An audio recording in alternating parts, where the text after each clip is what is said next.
భారతదేశంలో నిర్మితమవుతున్న అనేకమైన irrigation ప్రాజెక్టుల్లో Polavaram multipurpose project అనేది చాలా కీలకమైనది. ఇది ఒక జాతీయ ప్రాజెక్టు. అలాగే ఇది ఆంధ్రుల జీవనాడిగా కూడా పిలువబడుతుంది. ఇది కొన్ని దశాబ్దాల కళ. తాగు, సాగు, అలాగే పవర్ జనరేషన్ కూడా ఈ ప్రాజెక్టు వల్ల మల్టీపర్పస్ ఉపయోగాలు అనేవి ఉన్నాయి. దీని నిర్మాణం అనేది కూడా ఇంజనీరింగ్ ఒక అద్భుతం అనే మనం చెప్పాలి.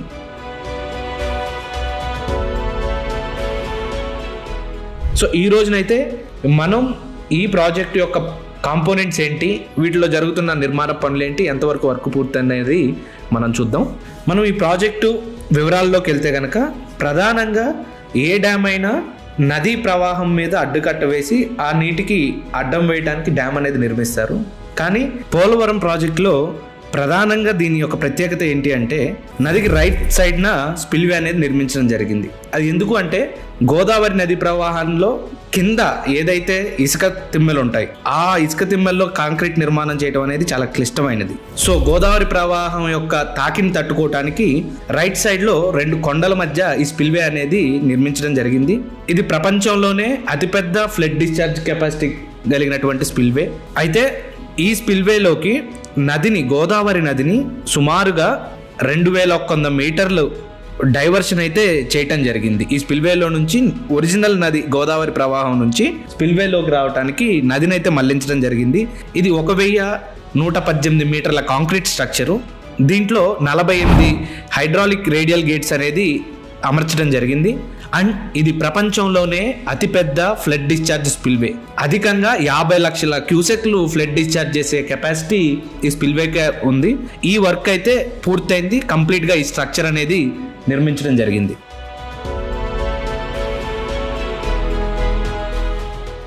స్పిల్వే నుంచి మనం ముందుకు లెఫ్ట్ సైడ్కి వెళ్తున్నట్లయితే మనకి ఫిష్ ల్యాడర్ అనేది ఒక ప్రత్యేక స్ట్రక్చర్ని మనం నిర్మించడం జరిగింది.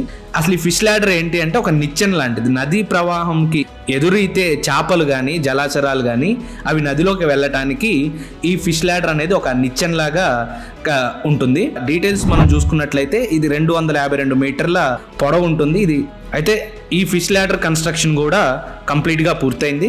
మనం కొంచెం ముందు లెఫ్ట్ సైడ్కి వెళ్ళే కొద్దీ మనకి ఇక్కడ గ్యాప్ 3 ఒక కాంక్రీట్ డ్యామ్ అనేది ఇక్కడ నిర్మించడం జరిగింది. ఇది 153.5 మీటర్ల కాంక్రీట్ గ్రావిటీ డ్యాము. ఈ నిర్మాణం అయితే స్పిల్వేకి ఈసీఆర్ఎఫ్కి మధ్య కనెక్టివిటీగా ఉపయోగపడుతుంది.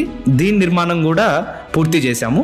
గ్యాప్ 3 నుంచి మనం ముందుకు వెళ్ళితే లెఫ్ట్ సైడ్కి వెళ్ళినప్పుడు మనకి 2 డ్యాములు అనేవి కనపడతా ఉంటాయి. ఈ కట్టడాలు ఏంటంటే upper coffer dam, lower coffer dam అని అంటారు.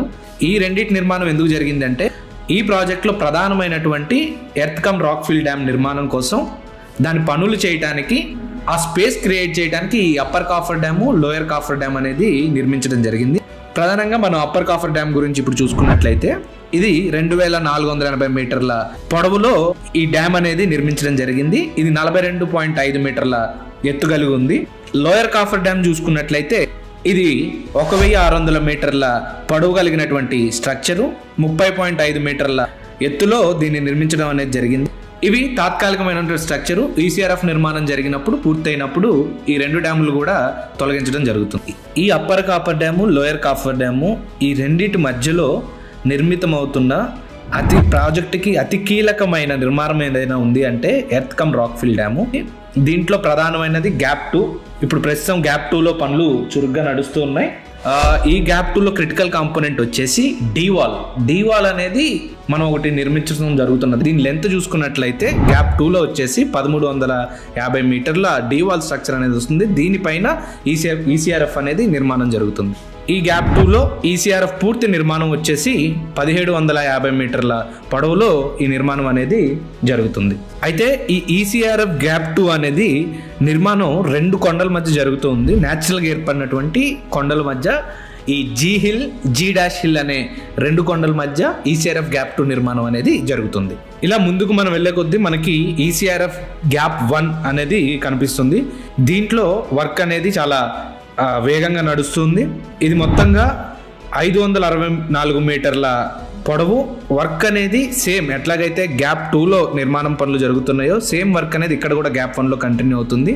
ఈ 564 మీటర్ల పొడవు కలిగినటువంటి ఈ కన్స్ట్రక్షన్ వర్క్ అనేది నడుస్తుంది. ఇక్కడ డీవాల్ అనేది పూర్తయింది. ఈసీఆర్ఎఫ్ పనులు చాలా చురుగ్గా వేగంగా నడుస్తున్నాయి.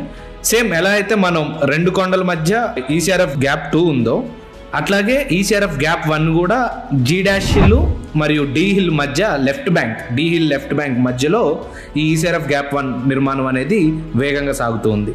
ఇప్పుడు దాకా మనం నది మళ్లించడం నుంచి రైట్ సైడ్ నుంచి స్పిల్వే నుంచి గ్యాప్ 3 మీదుగా గ్యాప్ 3 నుంచి ఈసీఆర్ఎఫ్ గ్యాప్ 2 గ్యాప్ 1 మధ్య జరుగుతున్న నిర్మాణాలు ఎంతవరకు పనులు సాగుతున్నాయి అనేది చూసాము. ఇక లెఫ్ట్ సైడ్కి ముందుకు వెళ్ళే కొద్దీ మనకి ఒక అద్భుతమైన ఒక స్ట్రక్చర్ అనేది ప్రధానమైనది నిర్మితం అవుతుంది. అది ఏంటి అంటే హైడ్రో పవర్ ప్రాజెక్టు. ఇది 960 మెగావాట్ల కెపాసిటీ కలిగినటువంటి పవర్ ప్రాజెక్టు. దీని పనులు కూడా చాలా వేగంగా నడుస్తూ ఉన్నాయి. గోదావరి లెఫ్ట్ సైడ్న ఇది అనేది ప్రాజెక్ట్ నిర్మితం చేస్తున్నారు ఈ పవర్ ప్రాజెక్టుని. ఇది వచ్చేసి 12 కాప్లాన్ టర్బైన్లు ఉపయోగించి మొత్తం ఒక్కొక్కటి 80 మెగావాట్ కెపాసిటీతో 960 మెగావాట్ల పవర్ కెపాసిటీ జనరేట్ చేయగలిగేటువంటి ప్రాజెక్ట్ని నిర్మాణం చేస్తున్నారు. ఇది 2369 million units annually clean energy అనేది జనరేట్ చేస్తూ ఉంది.